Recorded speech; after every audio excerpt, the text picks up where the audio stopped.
Oke, Eva Khairunisa. Eva Khairunisa ada?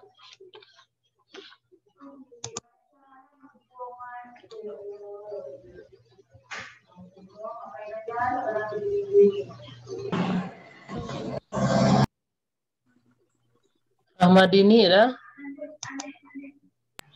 Ada Pak. Nah, silakan Rahmadini sampaikan apa yang mesti disampaikan oleh materi kita. Pada periode modern, Pak. Pada abad ke-18 dan 19, era modern oleh kemerdekaan negara Islam. Pada tahun terakhir, banyak negara muslim yang telah merdeka, khususnya di Asia dan Afrika. Bersamaan dengan munculnya organisasi dan partai nasional yang mendasarkan bentuk pemerintahan pada prinsip syariat Islam. Faktor yang mempengaruhinya, faktor yang mendorong masyarakat di negara Islam sangat memungkinkan diantaranya Islam dan kekuatan Eropa telah Oke, Rahmadini tunggu menyadarkan dulu. umat Islam. Rahmadini, silakan aktifkan videonya.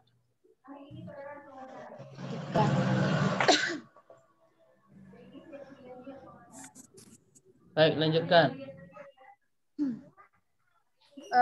Faktor yang mendorong masyarakat di negara Muslim tersebut sangat memungkinkan di antara Islam dan kekuatan Eropa. Turki Utsmani adalah yang pertama merasakan sehingga memaksa penguasaan dan pejuang Turki untuk belajar di Eropa. Ada faktor yang saling mendukung dalam gerakan pembaruan Islam tersebut. Yang pertama, pemurnian ajaran Islam dan unsur asing yang dipandang sebagai penyebab kemunduran Islam.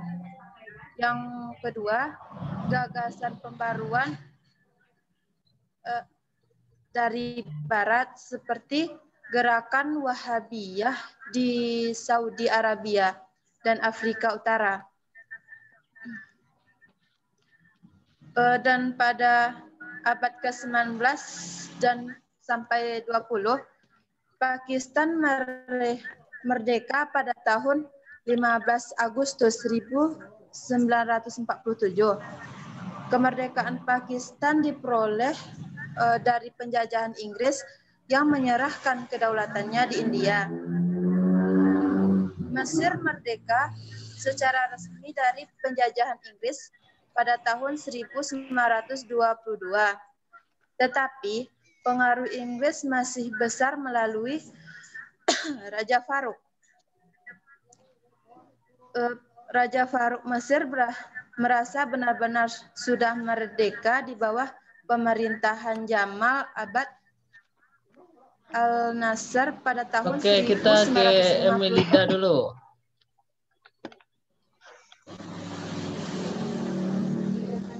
Emilida? Ya, Pak. Oke, silakan Emilida. Apa materi yang dipahami? Materi yang saya pahami selama diskusi itu mengenai keadaan dunia Islam sebelum periode modern.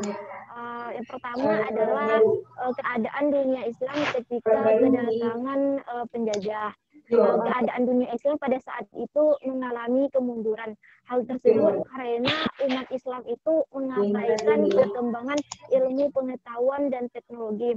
Kemudian pada saat itu Vasco da Gama melakukan pelayaran ataupun mereka itu berkapal kepada beberapa daerah, sehingga timbullah keinginannya untuk menaklukkan beberapa daerah tersebut. Ketika penaklukan tersebut, beberapa daerah itu melakukan perlawanan sehingga terjadilah peperangan. Dan wilayah yang kalah dari peperangan tersebut maka menjadi wilayah dari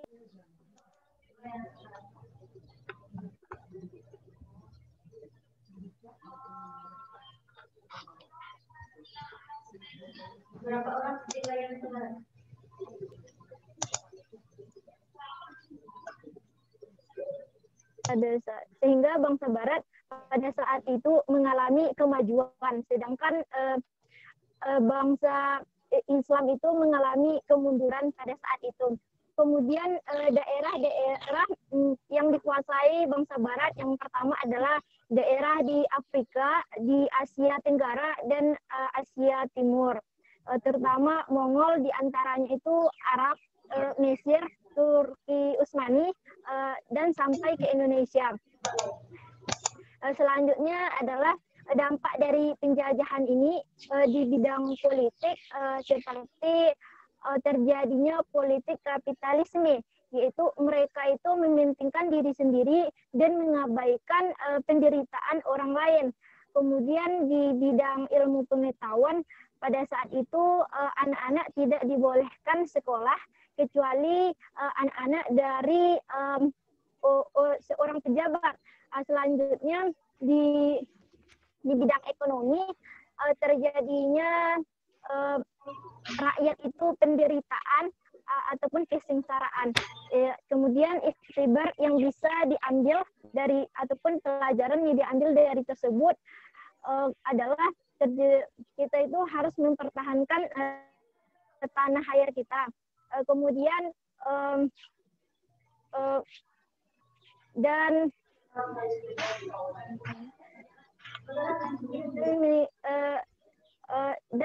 mempertahankan ekonomi.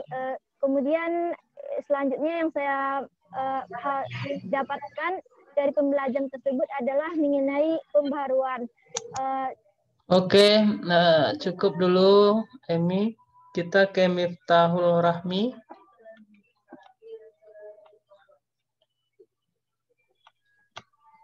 Ada Miftahul Rahmi? Ada, Pak. Ya, Miftahul Rahmi. Dari beberapa materi yang sudah kita diskusikan, apa materi yang Miftahul Rahmi pahami? Silakan. Saya memahami sejarah pembaruan Islam di Jazirah Arab. Ya, silakan. Latar belakang terjadinya pembaruan di Jazirah Arab ini, pada saat itu Turki Utsmani memberikan pengaruh-pengaruh kecil, pengaruh-pengaruh terhadap dinasti-dinasti kecil atau kota-kota kecil yang ada di sekitarnya, termasuk itu adalah Arab. Nah, pada saat itu Arab Arab memberikan Arab apa namanya? Pada saat itu Arab memberikan kepercayaannya kepada Turki Utsmani dengan cara memberikan kunci Ka'bah kepada Turki Utsmani ini. Lalu pada saat itu muncullah pergerakan yang dipelopori oleh Muhammad ibnu Abdul Wahhab dengan gerakan Al-Wahabi. Nah, gerakan ini dia memberantas atau dia membantu orang-orang atau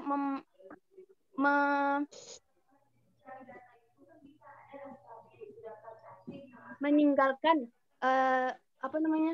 meninggalkan ajaran-ajaran agama Islam yang tidak sesuai dengan ajaran yang murni. Lalu gerakan Ibnu Al-Wahhab ini dalam memurnikan ajaran Islam. Dia akan memakai gerakan Al-Wahabi. Nah, pada gerakan ini dia membantu atau dia mengajak umat Islam untuk meninggalkan segala sesuatu yang berbau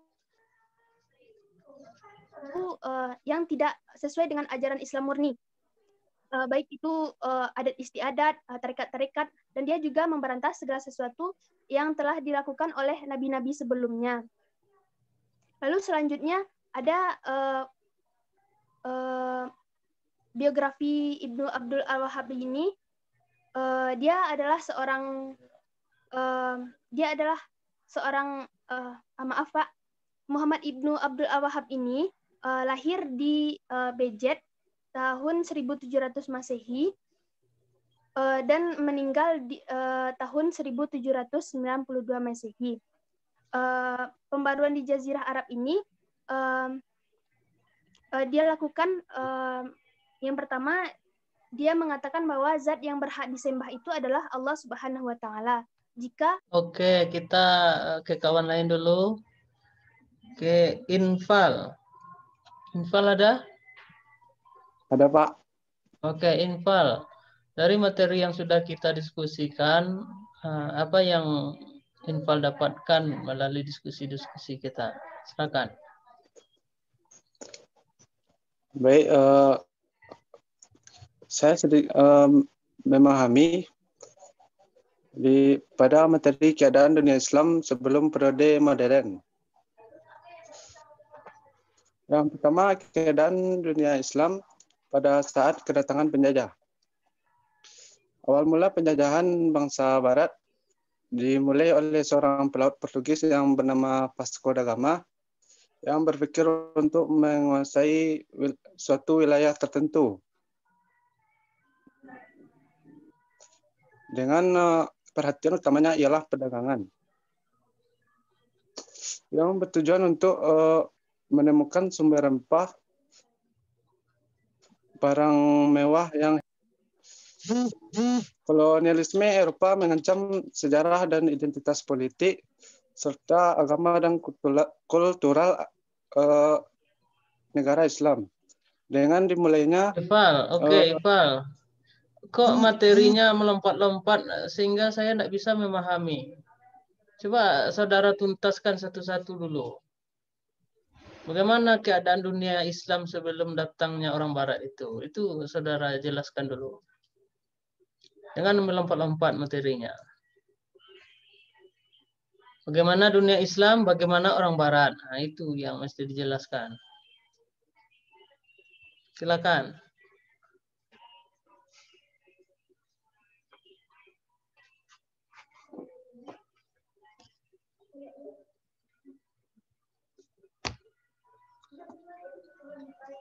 Baik, kalau belum bisa kita ke kawan lain. Sarifah. Sarifah ada? saya, Pak, Oke, Sarifah. Dari materi yang sudah kita diskusikan, Sarifah, apa materi yang bisa Sarifah sampaikan pada kesempatan kali ini? Silakan, Sarifah. baiklah, dari materi yang selama ini kita pelajari, saya akan mencoba menjelaskan tentang sejarah pembaruan di dunia Islam. Sejarah yang pertama yaitu pengertian pembaharuan. Menurut Roger, pembaharuan itu berasal dari bahasa al-idea, sedangkan pembaharuan itu adalah sebuah ide-ide atau gagasan terhadap seseorang menjadi kepada hal yang lebih baik. Sedangkan perubahan dalam Islam yaitu suatu upaya untuk menyesuaikan kepada hal yang lebih baik. Sedangkan perubahan di sini bukanlah merubah, menambah atau mengurangi ayat Al-Quran ataupun hadis. Perubahan di sini adalah menyesuaikan diri terhadap hal-hal yang lebih baik, kepada hal-hal yang lebih baik. Latar belakang terjadinya pembaruan Islam yaitu yang pertama, umat Islam itu tidak mau untuk berpikir ataupun berusaha. Yang kedua yaitu adanya konflik antara umat Islam dengan dunia Barat. Yang ketiga yaitu persatuan antara umat Islam itu terpecah belah. Yang terakhir yaitu adanya perubahan antara di dunia Islam maupun di dunia Barat.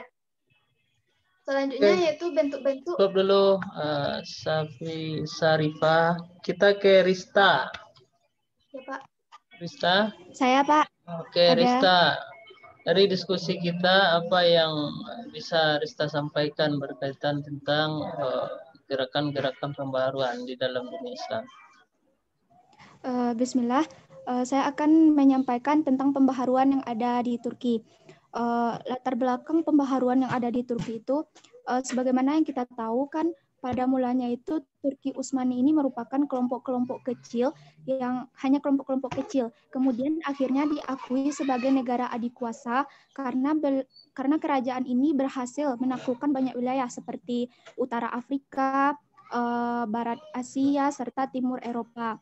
Dan ekspansi pertamanya itu dilakukan di Eropa Timur. Namun karena perkembangan peradaban kebudayaannya itu sangat kalah jauh dari bidang politiknya, akhirnya negara Turki ini mengalami kemunduran karena banyaknya negara-negara taklukannya itu yang akhirnya melepaskan diri dari negara Turki Utsmani ini, dan juga warga masyarakat Turki Utsmani ini juga banyak yang keluar dari agama Islam.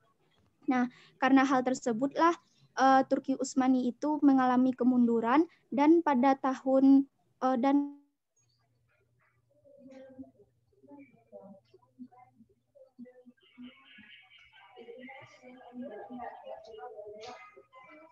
Halo Rista. Baik, karena jaringannya bermasalah, kita beralih ke Renata. Perlu adanya pembaharuan di negara mereka. Salah satu pembaharuan yang dilakukannya itu adalah dengan mengirimkan duta-duta dari negaranya itu ke negara Eropa Barat untuk mempelajari kemajuan di sana, yang gunanya dijadikan sebagai pedoman untuk melakukan pembaharuan di negara mereka. Oke, kita ke Renata dulu ya, Rista. Iya, Pak. Renata hadir? Ya, silakan Renata. Apa yang mau disampaikan? Baiklah, materi yang bisa saya ambil selama diskusi kita ini yaitu pada materi keadaan dunia Islam sebelum periode modern. Yang pertama yaitu keadaan dunia Islam saat keadaan dunia Islam saat kedatangan penjajah. Pada awal kebangkitannya, Eropa menghadapi tantangan yang sangat berat. Di hadapannya masih terdapat kekuatan-kekuatan perang Islam yang sulit dikalahkan, terutama kerajaan-kerajaan Utsmani yang berpusat di Turki. Setelah Christopher Columbus menemukan benua Amerika tahun 1492 Masehi, dan Vasco da Gama menemukan jalan ke timur melalui Tanjung Harapan pada tahun 1498 Masehi, benua Amerika dan Kepulauan Hindia segera jatuh ke bawah kekuasaan bangsa-bangsa Barat. Bangsa-bangsa Barat mengalami kemajuan dalam bidang ekonomi dan peradaban. Perekonomian dan peradaban umat Islam mengalami kemunduran yang amat drastis. Kemudian motivasi dan tujuan bangsa Barat menjajah negara Islam. Kedatangan bangsa Barat ke dunia Timur yang berpenduduk Muslim memiliki beberapa motivasi, yaitu motivasi politik, ekonomi, dan agama yang dikenal dengan istilah gold, glory, dan gospel. Selanjutnya, wilayah Islam yang dikuasai bangsa Barat. Setelah selesainya ekspedisi militer yang dilancarkan oleh pihak Kristen terhadap kekuatan Muslim pada tahun 1096 Masehi sampai dengan 1107 Masehi dikenal dengan Perang Salib. Negeri-negeri Islam yang pertama kali jatuh ke bawah kekuasaan Eropa adalah negeri-negeri yang jauh dari pusat kekuasaan kerajaan Utsmani. Kerajaan-kerajaan ini meskipun terus mengalami kemunduran, ia masih disegani dan dipandang masih cukup kuat untuk berhadapan dengan kekuatan militer Eropa waktu itu.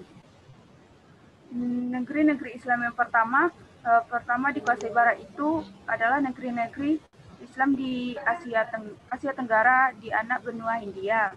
Sementara di negeri-negeri Islam di Timur Tengah yang berada di bawah kekuasaan kerajaan Utsmani baru diduduki Eropa pada masa berikutnya.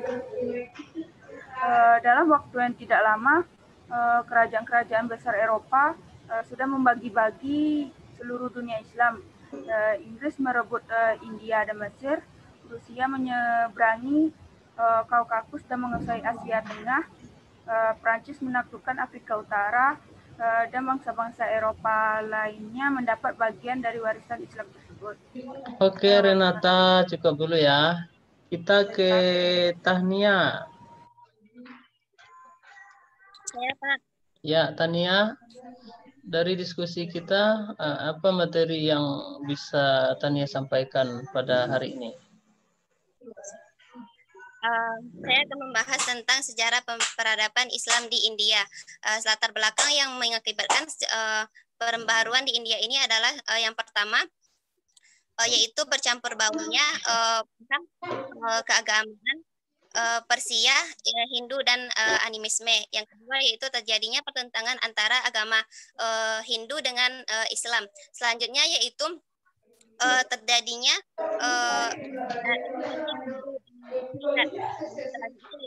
maksudnya peradaban ataupun kebudayaan Barat yang mengakibatkan kepada yang berdampak kepada umat Islam di India. Nah, selanjutnya yaitu pembaharuan yang dilakukan oleh Syekh Ahmad Khan. Salah satunya yaitu dalam dunia pendidikan. Nah, Syekh Ahmad Khan ini melihat bahwasannya pendidikan bahwa keterbelakangan bahwa salah satu mundurnya India ini merupakan keterbelakangan dari dunia pendidikannya. Nah, untuk itu Syekh Ahmad Khan ini akan membuat suatu pendidikan yang baru, yang dimana pendidikan tersebut akan mengangkat dan mengembangkan bagaimana Islam di pendidikan di India tersebut.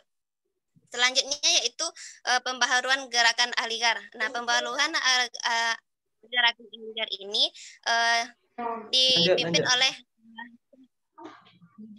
oleh Syekh Wahilullah. Nah, salah satu pembaharuannya itu adalah dalam bidang agama. Nah, selanjutnya yaitu pembaruan Muhammad Iqbal. Muhammad Iqbal ini dilahirkan di Pakistan. Ia membangun kembali pemikiran keagamaan dan gerakan penyandaran terhadap eksistensi dirinya dan eksistensi Islam. Nah, selanjutnya yaitu pembaruan yang dilakukan oleh Al-Jinnah. Nah, Al-Jinnah ini dilahirkan di Karachi pada tahun Muhammad Al-Jinnah ini dilahirkan di Karachi pada tahun 1817 Masehi.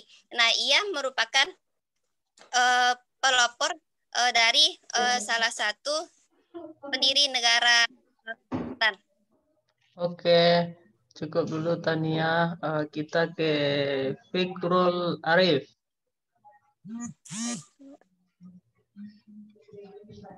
Hadir, Pak. Oke. Fikrul Arif, apa materi yang dipahami selama kita diskusi? Baik, bismillahirrahmanirrahim. Yang saya pahami yaitu keadaan dunia Islam sebelum periode modern, Pak. Yaitu menurut buku yang saya baca, dunia Islam dibagi menjadi 3 periode, yaitu periode klasik, periode pertengahan, dan yang terakhir yaitu periode modern. Pada periode klasik ini, dunia Islam sudah sangat maju, walaupun terdapat fase desintegrasi, tetapi dapat diatasi oleh khalifah yang memimpin pada saat itu. Dan juga pada fase kelas ini sudah sangat maju dalam perkembangan peradaban Islamnya. Yang kedua yaitu pada periode pertengahan. Pada periode pertengahan ini terdapat 3 kerajaan besar yang muncul. Yang pertama yaitu kerajaan Syafawi di Persia, kerajaan Utsmani di Persia, kerajaan Utsmani di Turki, kerajaan Syafawi di Persia, dan kerajaan Mughal di India.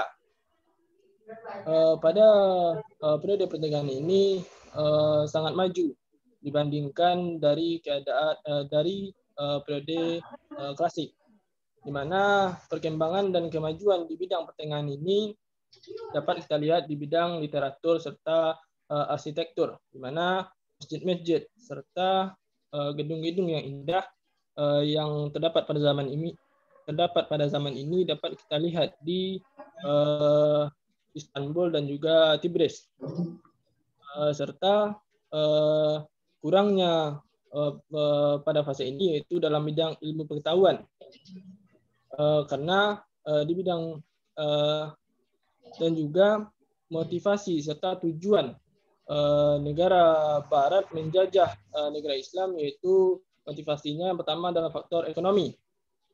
Faktor ekonomi yaitu bangsa Eropa yang sudah sangat maju memerlukan dalam bidang industri serta pemasaran, dan juga hasil produksinya. Serta dalam faktor politik dan juga yang terakhir untuk balas dendam kepada umat Islam. Serta tujuannya yaitu yang pertama, bangsa Eropa menjajah dunia Islam untuk memperlancar perdagangannya di wilayah Islam serta memperluas kekuasaan di wilayah Islam, serta yang terakhir yaitu menyebarkan agama Islam atau yaitu agama Nasrani ke umat Islam agar menjadi pengikut umat Kristiani atau umat Nasrani. Oke, cukup dulu Fikrul Arif. Kita ke kawan dulu, ke saudari Riri. Pak. Ya, silakan Riri. Apa yang mau disampaikan? Baik, Pak. Terima kasih. Bismillahirrahmanirrahim. Saya di sini akan membahas tentang pembaharuan Islam di India, yaitu yang dilatar belakangi oleh faktor kesenjangan Inggris terhadap umat Hindu dan Islam dalam bidang pemerintahan serta kesemena-menaan Inggris terhadap rakyat. Adapun latar belakang dalam pembaruan pemikiran di India, yaitu yang pertama karena ajaran Islam telah bercampur baur dalam praktek agama Hindu Persia, dan kemudian yang kedua pintu mujtahid itu telah ditutup. Kemudian yang ketiga, pembaruan yang telah diberikan oleh bangsa Barat itu didominasi oleh orang-orang Hindu. Karena itu mereka bisa berada pada praktek-praktek. Kemudian selanjutnya Astagfirullahaladzim, Bismillahirrahmanirrahim. Kemudian selanjutnya kejayaan Hindu itu awalnya itu pada waktu kerajaan Mughal, yaitu yang diawali oleh Babur pada tahun 1526 sampai 1530. Kemudian adapun puncak ketertinggalannya yaitu ataupun kemerosotannya yaitu ditandai dengan meninggalnya Aurangzeb pada saat itu. Adapun pembaharuan di India ini, selanjutnya pembaharuan yang dilakukan oleh gerakan Mujahidin, yaitu gerakan pembaharuan yang dipelopori yang dibelatar belakangi oleh kesenjangan perlakuan Inggris terhadap masyarakat Hindu dan Islam tadi. Kemudian pada abad ke-19 sebelumnya bangsa Inggris telah masuk kepada India yang bertujuan untuk menguasai daerah-daerah yang telah didirikannya orang itu pabrik-pabrik di sekitarnya. Kemudian Oke, Riri, cukup dulu. Kita beralih ke Afrila. Ada, Pak. Oke. Afrila, apa yang mau disampaikan berkaitan tentang materi diskusi kita? Pembaruan Islam, Pak. Silakan. Pembaruan Islam adalah upaya untuk menyesuaikan paham beragama Islam dengan perkembangan yang ditimbulkan, sehingga banyaknya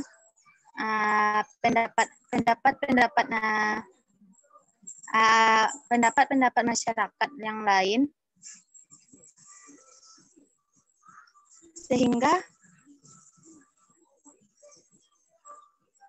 kemajuan pembaruan Islam tersebut menyebabkan umat Islam semakin berkembang seperti teknologi yang semakin modern.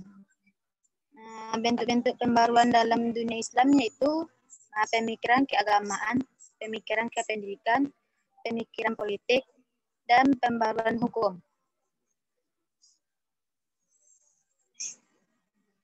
Contoh-contoh pembaruan Islam adalah secara kolektif atau organisme sosial.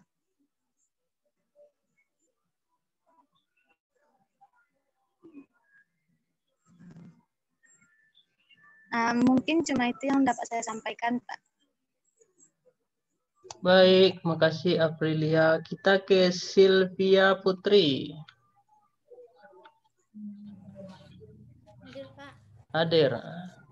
Oke, Sylvia Putri, apa yang mau disampaikan berkaitan tentang materi diskusi kita? Baiklah, saya akan menyampaikan tentang keadaan dunia Islam sebelum periode modern, yaitu gambaran kelemahan dunia Islam. Yang pertama, jatuhnya Baghdad pada tahun 1258 Masehi ke tangan bangsa Mongol. Bukan saja mengakhiri sistem kekhalifahan Abbasiyah, tetapi juga merupakan kemunduran politik dan peradaban Islam. Yang kedua, keadaan sosial, ekonomi, dan kebudayaan. Pada awal kebangkitan Eropa mengalami tantangan yang sangat berat. Di hadapannya masih kekuatan perang Islam yang sulit dikalahkan. Yang kedua yaitu motivasi dan tujuan bangsa Barat pada menjajah negara Islam, yang yaitu motivasi politik, ekonomi, dan agama, yang dikenal dengan istilah God, Glory, dan Gospel. Yang maksudnya yaitu God mengembangkan semangat untuk mencari keuntungan. Kalau Glory melambangkan semangat untuk merebut kekuasaan. Kalau Gospel yaitu untuk menyebarkan agama Kristen di semua wilayah jajahan. Tujuan utamanya yaitu untuk mendapatkan rempah-rempah dan bahan baku. Penaklukan yang dilakukan negara Barat, yaitu Kerajaan Malaka jatuh ke tangan Portugis pada tahun 1511 Masehi. Indonesia jatuh ke tangan Belanda pada tahun 1602 Masehi. Mesir jatuh ke tangan Prancis pada tahun 1798 sampai 1802 Masehi. Oke, cukup dulu Sylvia. Kita ke Ayu. Ayu ada? Ayu belum bergabung. Oke. Nia Rahminata ada? Nia Rahminata? Oke, silakan aktifkan suaranya Nia.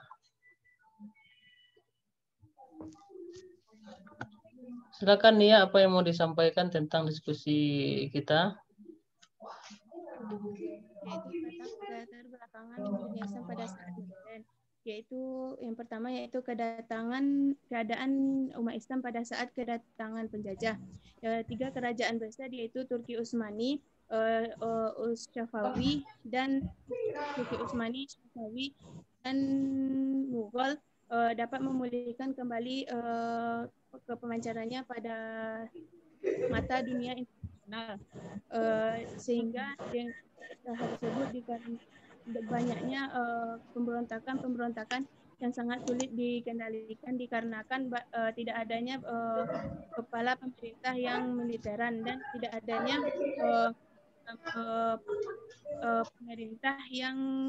kepala pemerintah yang dapat mengajarkan anggotanya. Yang selanjutnya yaitu tujuan bangsa Barat menjajah dunia Islam.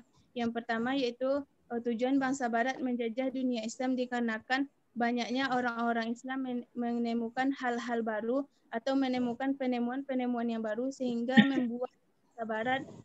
membuat bangsa Barat ingin menjajah orang Islam. Dengan dijajahnya orang Islam tersebut dapat meningkatkan perekonomian Barat pada saat ke depannya. Selanjutnya yaitu orang Barat sangat membenci umat Islam, baik yang loyal maupun yang tidak. Selanjutnya yaitu wilayah-wilayah Islam yang dijajah oleh bangsa Barat.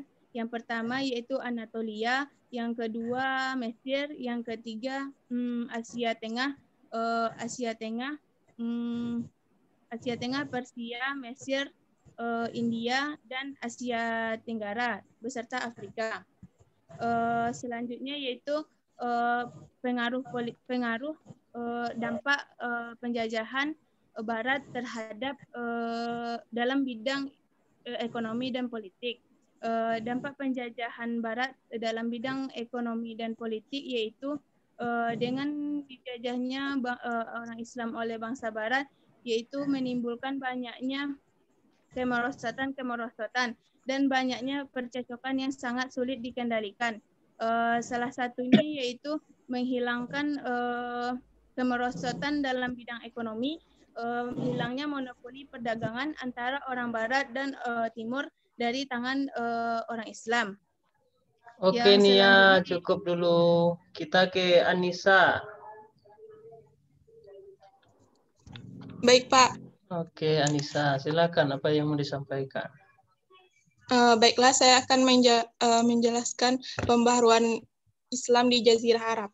Itu dilatar belakangi oleh kepercayaan dan gerakan agama yang dianggap menyimpang dari agama Islam. Kemudian muncullah gerakan pemurnian yang dipelopori oleh Muhammad ibnu Abdul Wahhab. Pembaharuan yang dilakukan di Jazirah Arab ialah banyak dipengaruhi oleh Muhammad ibnu Abdul Wahhab. Salah satu pembaharuannya ialah gerakan Puritanisme, yaitu gerakan pemurnian ajaran Islam yang kembali kepada Al-Quran dan Hadis. Selanjutnya, ia tidak memperbolehkan taklid kepada agama. Selanjutnya, biografi singkat Muhammad ibnu Abdul Wahhab. Nama lengkapnya ialah Muhammad ibnu Abdul Wahhab ibnu Abdul Wahhab ibnu Sulaiman Al-Wahabi Al-Tamimi. Ia lahir pada tahun 1115 Hijriah atau 1703 Masehi. Ia lahir di Uyainah, daerah di Najd, Arab Saudi. Ayahnya seorang hakim di sana dan kakeknya Syekh Sulaiman merupakan ulama. Ia mendapatkan pendidikan dasar pertama dari ayahnya. Kemudian ia belajar fikih dan hadis kepada Syekh Muwaffaq ad-Din Ibnu Qurafaq di Masjid Uyainah. Kemudian ia belajar fikih mazhab Hanafi kepada Muhammad ibnu Hayat As-Sindi. Kemudian ia belajar fikih mazhab Hambali kepada Syekh Ibnu Basir di Madinah. Untuk memperdalam ilmu agama dan ilmu hadisnya, ia kemudian pergi merantau ke kota Madinah, Mekah, dan Basrah, dan kota-kota penting di Jazirah Arab lainnya. Setelah bertahun-tahun merantau, dia kemudian pulang ke daerahnya di Uyainah. Kemudian dalam perjalanan pulang, ia melihat banyaknya penyimpangan agama. Selanjutnya, pengaruh Muhammad ibnu Abdul Wahhab terhadap perkembangan Jazirah Arab. Ia sangat berjasa dalam pembasmian bid'ah dan kemudian ia sangat berjasa dalam pemurnian agama Islam. Selanjutnya, hubungan Ibnu Abdul Muhammad ibnu Abdul Wahab terhadap berdirinya kerajaan Arab.